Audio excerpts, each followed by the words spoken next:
January 25th, 2021, which means that today is my birthday. So I thought that it was a perfect time to jump on and do a video for you guys. So my husband rented us a jacuzzi suite last night because we actually got married on my 25th birthday. So not only is it my birthday, but we are also celebrating our 2-year wedding anniversary. So to start off the day, we obviously went and redeemed a free birthday drink at Starbucks. So I got myself a green tea matcha latte. And the thing is that I'm always going light with it. So non-fat milk, sugar-free vanilla syrup instead of the cane sugar, and it should be delicious. So unfortunately, it is always so cold on my birthday. So generally we are traveling, but obviously with COVID, we can't this year. So we're gonna try to make the best of our time in the city, but it is like literally almost minus 50 degrees Celsius. So let's go see what we can get up to.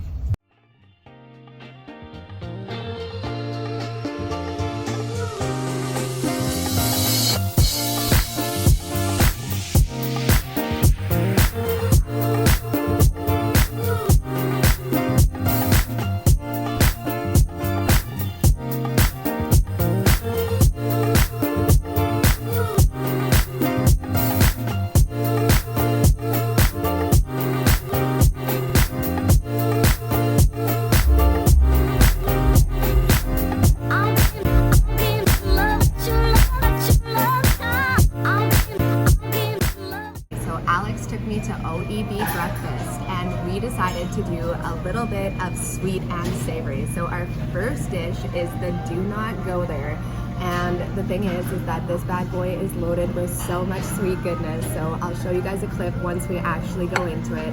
And then for the savory, we decided to go for a traditional Canadian, and this bad boy is called Canadian A. So apparently it is some of the best eggs Benedict in town. So we're about to dig in and we'll let you guys know.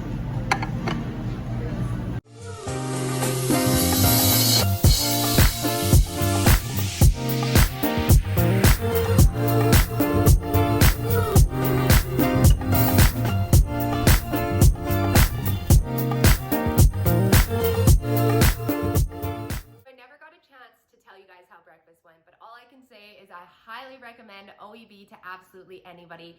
I also had their green smoothie, guys, and it felt like the entire time that I was drinking the smoothie that like nothing was coming out of the cup. It just like was so full and delicious. I was able to take it in a to-go cup. They let me take it home and I got to enjoy it. So highly recommend OEB. But for the remainder of this video, I'm going to be going over how my reverse went over these last couple of months. I'm going to talk about carbs, because obviously in off season our carbs are getting higher and sometimes it's a little tricky on how we're going to fit all those bad boys in. And then last but not least, we're going to go over a little bit of information as to what I decided for my coaching when it comes to nationals this year. Am I going to coach myself, or did I decide to put myself in someone else's hands? So let's go check that out. All right, let's chat about my reverse. So the thing is that I was preparing for my reverse harder than I was for my prep. Like I just wanted to nail it. And the funny part is that in life, we always think that we know how it should go and we have this plan and this timeline, but life always throws stuff at us and it doesn't necessarily always go on our timeline. And I think that that's totally okay. But that did happen to me with my reverse. So after the show, I got hit with some really shitty things that unfortunately prevented me from being able to go forward with my original plan. Now, I was hoping that these 2 weeks where I completely spiked my calories after the show was going to be more like a diet break, and that I was going to be able to revert back to my original plan for the reverse and everything was going to go hunky-dory. But unfortunately, it did not go that way. So what ended up happening was, like, in those 2 weeks right after the show, I was so tired by the evenings because of what was going on that I would just like start to eat so much food. Now, I wasn't reverting back to the old foods that I ate before prep, but I definitely did have a sweet tooth and I was hammering honey and peanut butter and rice cakes and all sorts of food like that. I definitely added some cookies in there too, because damn, I miss cookies. And so the thing was that I wasn't able to go back to my original plan A after those 2 weeks. Like, my stomach was like, you're enjoying these calories Everything is tasting really good right now, and it was impossible for me to go back to where I had originally planned to start my reverse at. And like the thing was that the show was in November. I had planned for my reverse to be out of it around the end of January. So I was gonna take it super slow so that I wasn't going to put on many pounds that were fat, right? So the thing is that it didn't necessarily go the way that I had hoped, but I was very proud of how my body did respond, because when you pile on calories really quickly like that after you've been in a deficit, it can really essentially put on fat at the end of the day and put it on quickly. And like you hear of these stories of these competitors bloating like 30 pounds in like a couple of weeks or a couple of months, and it's really dependent on the person. And why I think my body didn't completely explode is because of the foods that I was eating but over consuming on, and also because of the fact that I took my prep really slowly, right? Like I made sure that progressive overload went very slowly so that my metabolism adapted nicely, because at the end of the day, my whole entire life before that, I was like trashed my metabolism, and I would always blame it on, genetics and all of this kind of stuff, until I realized that your metabolism comes down to how you're treating your body and the way that you're eating, and it's either gonna work for you or work against you. So I was so stoked that when I was coaching myself during my prep, that I was able to play with my energy balance the way that I did.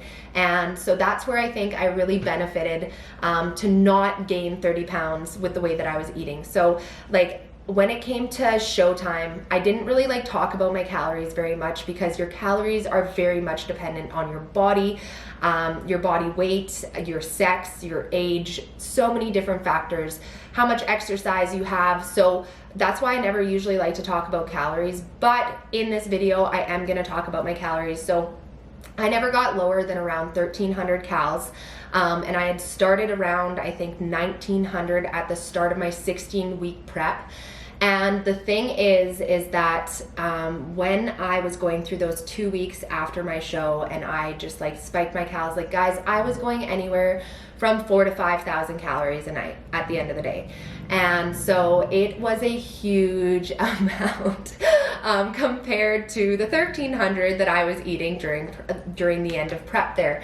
But the thing was that I did have like a lot of refeed days in there as well, that brought me back up to maintenance calories while I was doing my prep. And like, I really feel like all of this made the world of a difference for me. And the fact that I wasn't just like munching out on like burgers and tacos and pizza and all the stuff that I used to love. So now I have decided that for this year, I am not going to be coaching myself with going to a national show. I want to make sure that I am top level and the best that I can be. So I actually hired Ryan from Team Flex to be my coach, and I am so stoked. We just started at the beginning of January, and I am just so excited for what we're gonna bring to the table together. So he actually was super shocked, because I was like, I did such a shitty job with my reverse, and he's like, man, look at how high you're pushing your calories. And I'm like, yeah, no, that's totally fair. So right now I am set at about 3,000 calories. My carbs are almost 400 grams, which goes to show, guys, that carbs are not the enemy, but you need to eat appropriately to your body and how it responds, okay? It doesn't mean that everybody's carbs need to be that high, but I just want to also let you guys know that there's no fear towards eating that many carbs, because I am feeling great. My body is shaping so nicely. I am able to lift heavy on my lifts, and right now we're putting on some serious mass onto that booty, okay? So everything ended up turning out good for my reverse, even though I was so mad at myself that it didn't go the way that I thought it should have, and it didn't go the way and it didn't go on the timeline that I thought it should have. So I just want to remind you guys that life is always going to have other plans for us, and it's all about how you respond to it, okay? So I ended up thinking that I did the worst thing, and I was embarrassed, and like I didn't even want to talk about it because I felt like I failed so hard. And at the end of the day, our bodies are beautiful things, and they are so much smarter than we are. Look at how my body ended up adapting because I made sure that I listened to it. I didn't go crazy and eat all these other things, but because I didn't necessarily feel like I was exactly on track, back, I felt like I was a failure, and I wasn't, and life goes on. So that's my message to you guys about the reverse, is that sometimes it's not gonna go the way that you planned. That is totally okay, but you need to just make sure that you buckle down, get back to whatever the plan needs to be to get you to your goals. Let's talk carbs. So if my carbs are almost pushing 400 grams, obviously I need to get a lot in during the day. And I know that a lot of people feel like once their carbs start getting up there higher, how are they supposed to fit all of them in? So I thought that I would show you guys some of my favorite carb sources. The thing is that I feel like a lot of people revert to thinking that they need to eat bread. Now, if you like to eat bread, great, go ahead. If you do not like to eat bread because it does not agree with you, then you do not always have to go to it for your carb source. So one of my favorite alternatives to bread is actually oats. So whether you want to do steel cut or you want to do instant like this, both are great choices to be able to feel like you're still getting a great fiber count in without all the sugar that sometimes comes in bread. One of the reasons why I personally don't like to eat bread is solely for the fact that there's yeast in it. Yeast doesn't agree well with my body personally. So that's one thing that I really just want to stress, is that a lot of people look at bread as a bad food, and I really want you to think of why you think of it as a bad food. Because when I look at good or bad foods, the only bad foods that are out there are the ones that don't agree with my stomach, aka they're giving me indigestion, bloating, all of that nasty stuff that makes us feel like trash, okay? That is the food that does not agree well with you. And there's people that I know where it's like they will eat a banana or they will eat some vegetables and they will bloat like they are 9 months pregnant.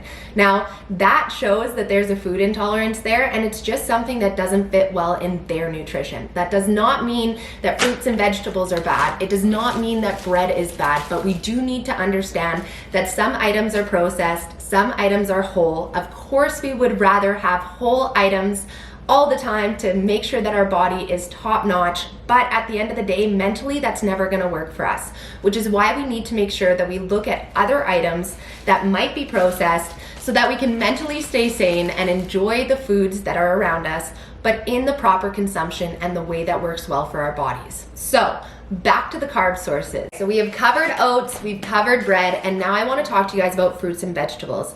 I think that there's a big myth that frozen fruits and vegetables have less nutritional value than what fresh do, and that is completely further from the truth. When it comes to them processing frozen fruits and vegetables, they actually allow them to grow on their vine or whatever source they're grown from to its full matureness, which means that it's getting all of the nutritional benefits from the plant that it needs to grow into its full maturity. When it comes to fresh produce, they pick it pretty much as soon as they possibly can, not allowing it to ripen to its full maturity. So there actually could be a difference when it comes to fresh and frozen, actually allowing frozen to have more of a nutritional benefit. Now, the thing is that I'm not saying that there is no nutritional benefit to fresh versus frozen, but you do not need to worry if you do want to go with a frozen option. And what I love about frozen options is that, you know, when it comes to frozen vegetables, they're easy to throw in the microwave or on the stove, and I'm all about quick and easy, right? So that's a quick and easy carb source for me. It's easy to weigh out. Bananas are also a great carb source. Again, you can have them fresh, and then once they start to turn and ripen, then you can put them in the freezer so that they still last. Frozen fruit is also a huge lifesaver for me. It's great to start your day, get the fructose going into your blood so that you can have a great pump, especially if you're starting your day with a workout. So fruit is definitely something that I do like to lean on for antioxidants, and just the fact that when you're having a sweet tooth, you can easily just take frozen fruit, warm it up slightly in the microwave, and it seems like all of the flavor just comes out from it. So I like to put a little bit of cinnamon on it after, and that is like great for hitting my sweet tooth. So another thing is, guys, is that if like you're struggling when it comes to just getting a little bit of extra in, don't be afraid to double your portion sizes or 1.5 your portion sizes. Like when we're looking at things like oats and rice, they really are so high in carbs that it's not going to take you much playing with the portion to be able to get in what you need for that remaining bit. Another thing is too, is that don't be afraid to use sauces. Now, like, I'm not saying go crazy and put ketchup on everything in your life, but if you're not going over your sugar count, and you have the room in there, don't be afraid to use it. Like this bad boy in one serving is 5 grams of carbs already, right? So if you feel like you're coming in close but just need to push it that extra mile, I feel like a lot of people start to like lean away from sauces, but like you guys need to remember, like we are on off season. A little bit of ketchup here and there is really not going to kill you, but it's when we're living our lives off of ketchup and putting it on every meal that's when it starts to hurt us, okay? So the last thing that I really want to go over is not being afraid to eat candy either. Now, like I said earlier on in this video, everybody's different on what their body can digest, and one thing that I will always recommend to everybody is Smart Sweets. So I am actually an ambassador with Smart Sweets, and I'm so proud of the products that they come up with because there is no sugar alcohols in these guys. There is literally all natural sugar that they've put in here, which is absolutely mind-blowing for candy. So especially when they taste so good. So you guys can head over to smartsweets.ca or smartsweets.com and use the code AuthenticallyFit at checkout for some money off, okay? So when it comes to carbs, guys, you can get them in all different forms. We do not need to shy away from sugar. We do not need to think that fresh is better than frozen. We do not need to completely lean away from bread if it digests with our body. We just need to listen to our body and make sure that we're fueling it to what makes us feel good, right? Because nobody feels good with indigestion, bloating, that type of thing.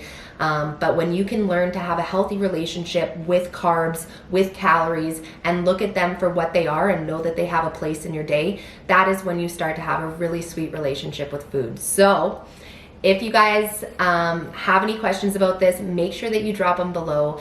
And if you haven't hit the follow button already, go and hit follow, and you guys can check me out on Instagram at authentically.fit.